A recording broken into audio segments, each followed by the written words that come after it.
இயேசு உங்களை நேசிக்கிறார். இந்த நாள் வேதாகம தியானத்திற்கு உங்களை அன்புடன் அழைக்கிறேன். பிள்ளையானவன் நடக்க வேண்டிய வழியிலே அவனை நடத்து, அவன் முதிர் வயதிலும் அதை விடாதிருப்பான். நீதிமொழிகள் 22:6 ஒரு அருமையான தகப்பனுக்கு ஒரு அன்புள்ள மகன் இருந்தான். அவனை நல்ல வழியிலே தகப்பன் வளர்த்தார்.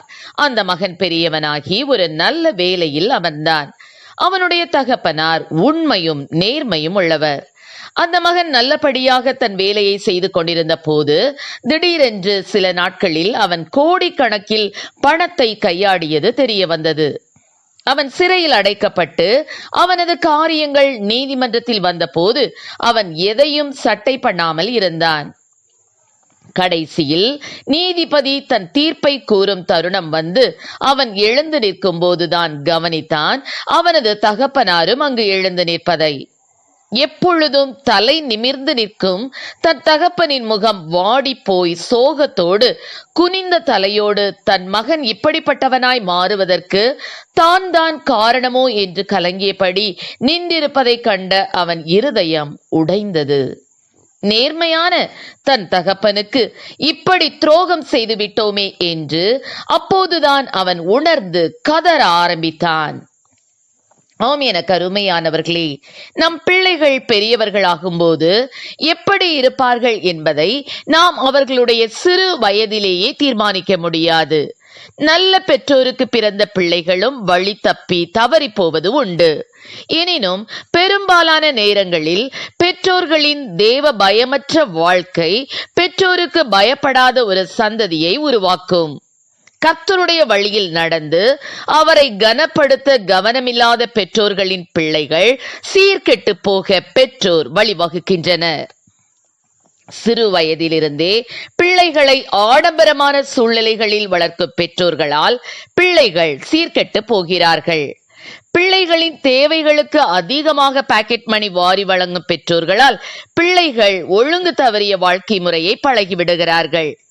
பள்ளிக்கூடங்களில் இருந்தும் கல்லூரிகளில் இருந்து வீடு திரும்ப கால தாமதம் ஆகும்போது அதனுடைய காரணங்களை விசாரிக்காமல் போவதும், பிள்ளைகள் சொல்லும் காரணங்கள் சரிதானா என்று சோதிக்காமல் அதனை அப்படியே ஏற்றுக்கொள்வதும் பிள்ளைகள் வழி தவறி போவதற்கான ஊக்குவிப்புகளாக மாறிவிடும். பிள்ளைகளுக்கு முன்னிலையில் சண்டையிடும் பெற்றோர்களாலும் பிள்ளைகளுக்கு முன்னால் உண்மையும் நேர்மையுமான வாழ்க்கையை வாழ தவறும் பெற்றோர்களாலும் தேவ பயமின்றி வாழும் பெற்றோர்களாலும் பிள்ளைகள் தவறான குணங்கள் உடையவர்களாக மாறி போகவும் நேரிடும். பிள்ளைகளின் கல்விக்கு மட்டும் அதிக முக்கியத்துவம் கொடுத்து அவர்களை கர்த்தருடைய வழியில் வளர்க்க பிரயாசப்படாத பெற்றோர்களால் பிள்ளைகள் சீர்கெட்டு போக வாய்ப்புகள் அதிகம். டிவி, இன்டர்நெட், மொபைல் போன், நண்பர்கள் விஷயத்தில் கட்டுப்பாடுகளையும் கண்காணிப்புகளையும் வரைமுறைகளையும் விதிக்காமல் விட்டுவிடுகிற பெற்றோர்களால் பிள்ளைகள் கட்டுப்பாடில்லாத வாழ்க்கையால் கரைப்படுவார்கள்.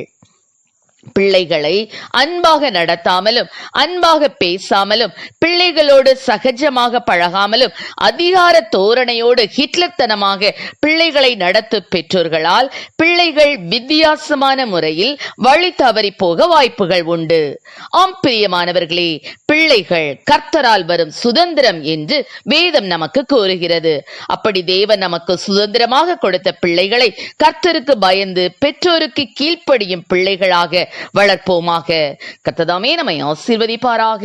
ஆமென். ஜெபம்.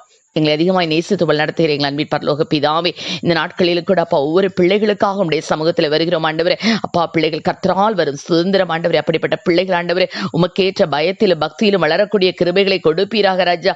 ஆண்டவரே, நானும் என் பிள்ளைகளும் சியோன் பர்வதத்தில் வாசமாயிருக்கிற சேனைகளின் தேவனாகிய கர்த்தராலே இஸ்ரவேலை அடையாளங்களாகவும் அற்புதங்களாகவும் இருக்கிறோம் என்று வசனத்தின்படி அப்பா ஸ்தோத்திர ஆண்டவரே. பிள்ளைகளை அற்புதமாக அடையாளங்களாக என் தேவனீர் உருவாக்குவீராக ராஜா. உன் பிள்ளைகள் எல்லாம் கர்த்தரால் போதிக்கப்பட்டிருப்பார்கள்.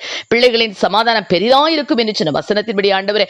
அப்பா, பிள்ளைகளுடைய சமாதானம் பெரிதாயிருக்கட்டும் ஆண்டவரே. ஒவ்வொரு பெற்றோருக்கு பிள்ளைகளை நடக்க வேண்டிய வழியிலே அவர்களை நடத்தக்கூடிய கிருபைகளை கொடும். ஆசீர்வதியும். இயேசுவின் நாமத்திலே ஜெபிக்கிறோம் நல்ல பிதாவே.